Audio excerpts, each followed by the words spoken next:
Malaysia's Prime Minister and current ASEAN chair has laid out his vision for a more cohesive Southeast Asia ahead of a summit next week.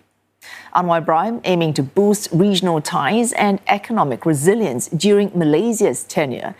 But he also acknowledged that the biggest challenges cannot be resolved within a year. Still, he said there is every reason to ensure political stability while building strong bonds with neighbouring countries. Senior officials from ASEAN member states heading for Kuala Lumpur ahead of the summit. The first official gathering that will be the ASEAN senior officials meeting is scheduled for tomorrow. Minister-level talks will take place on Sunday. ASEAN leaders meet the day after that. All the parallel side summits with Gulf nations and China are set to take place next Tuesday. And from our Afifah Ariffin joins us live from Kuala Lumpur. Afifah, geoeconomics, of course, that's the interplay between geopolitics and economics set to take centre stage at this summit. How is the bloc planning to navigate what are very tricky waters?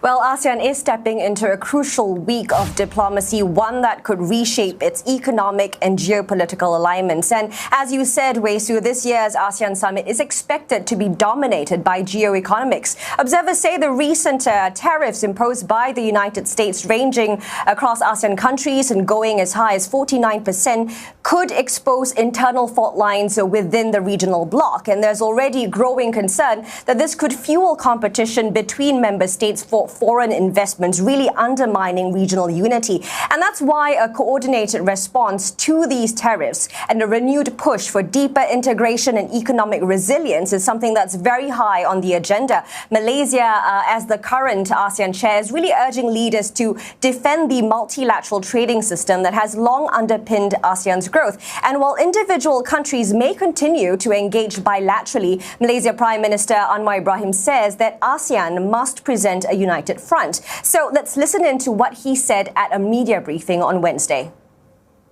We did say there should always be the ASEAN position, always appeal, or in our negotiation with the United States, to suggest that, look, as ASEAN, which is 640 million people and $3 trillion strength, we want to accord us some recognition because we are an emerging economy, relatively most peaceful in the world and economically most vibrant. That's the position. And in my calls to all ASEAN leaders, with that business consensus, they in fact did mention that, Anwar, please coordinate. So not only within ASEAN, even with Japan, with China, with Korea, we do compare notes. Well, FIFA, of course, Malaysia's Prime Minister calling for a united front in ASEAN to confront, amongst other issues, those are the issues over trade and the economy. What other issues is the current ASEAN chair, Malaysia, hoping to cover and at least make some progress on at this summit? Well, Malaysia is also stirring attention towards longer-term goals. So most notably, the launch of the ASEAN Community Vision 2045. And that's a blueprint that will chart the bloc's strategic direction for the next 2 decades. So that's a key milestone expected from this year's summit. But pressing challenges also remain, including maritime tensions in the South China Sea, the rise of transboundary scams, and of course, the ongoing crisis in Myanmar. Prime Minister Anwar says ASEAN has made some progress in this regard, engaging with all parties in the Myanmar conflict, securing a ceasefire, ensuring that humanitarian aid reaches the affected areas. And, well, he calls it a promising start. So let's listen to what he said.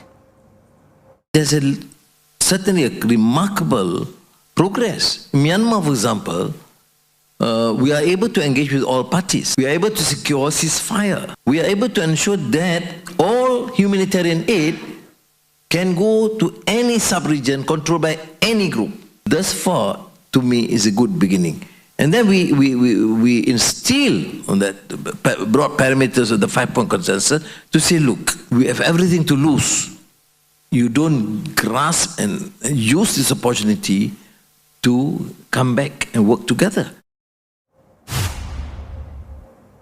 Now, all of those deliberations that we talked about earlier, whether economic or geopolitical, will set the tone for what comes after the ASEAN Leaders Summit on Tuesday, where ASEAN will also host the first ever trilateral summit with the Gulf Cooperation Council, the GCC and China. And that's a move that's seen as reinforcing ASEAN's role as a strategic connector amid the shifting global alignments. Thanks, Afifah Ariffin there reporting live from Kuala Lumpur ahead of this string of leaders for ASEAN.